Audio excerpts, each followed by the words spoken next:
ba? Gunit sa lip. Butang madira.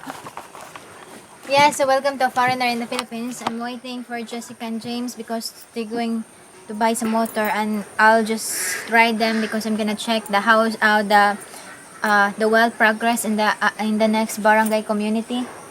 Because Terence is focusing on making our bed so we can go back on our house, you know. So I said to Terence, I'll be the one to do the progress, and then just focus on making making us move back to our house. But before that, while waiting for them, so I'm going to harvest their palaya.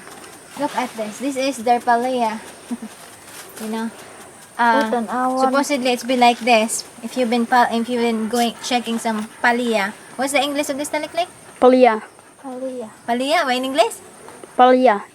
Palya. Really? Yeah, it's bigger, but this one is smaller because this is malnourished. It's malnourished, and this one, look at that. Malnourished. There's some worm, also the worm. Yeah, What but it's other yellow. did is they're doing some pesticides so that the worm, you know, those small insects. So this one also. So this is the harvest. Look at that. They tried to put the plastic, but it still didn't grow.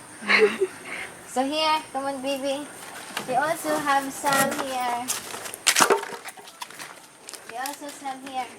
Atsal. Look at that. So we harvest some atsal. Palayo po gamay, bibi.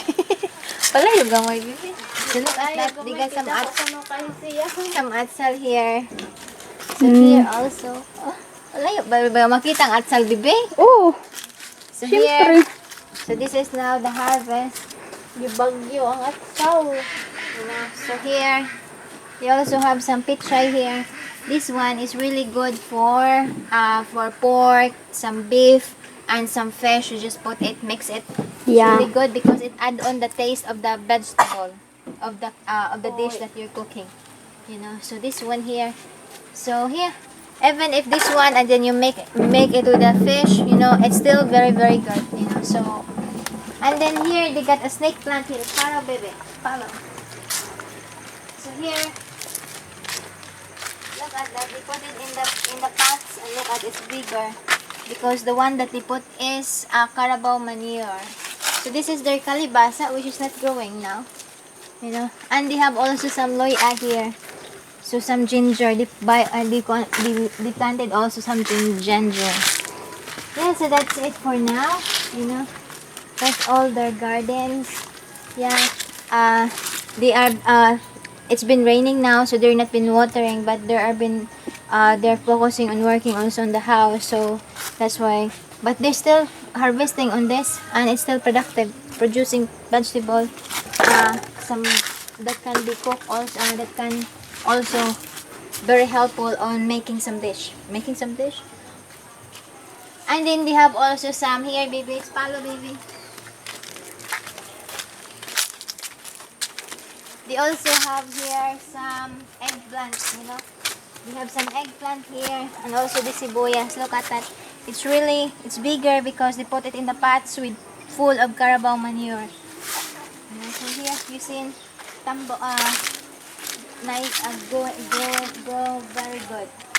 So here, this is the eggplant. So look at their eggplant. So as I said, some farmers, what they're doing is they're watering, they do the pesticides because especially now that is the climate is changing, rain, shine. So there are some worm, some insects. So that's why other are spreading pesticides. But it's still advisable not to use if you can, because it's not healthy in the long run. You know, here. This is now as you seen how heavy the rain is. Look at the pots. The bucket is full of water of the rain, and then it become the swimming pool of the frog. It become the swimming pool of the frogs. Look at the frog. Nagbilangkad. May pamanti. Yes, again, that's our afternoon walk around in the garden. Have a good day. Thank you so much. And they got chili. Look at the chili here. Here, look at that.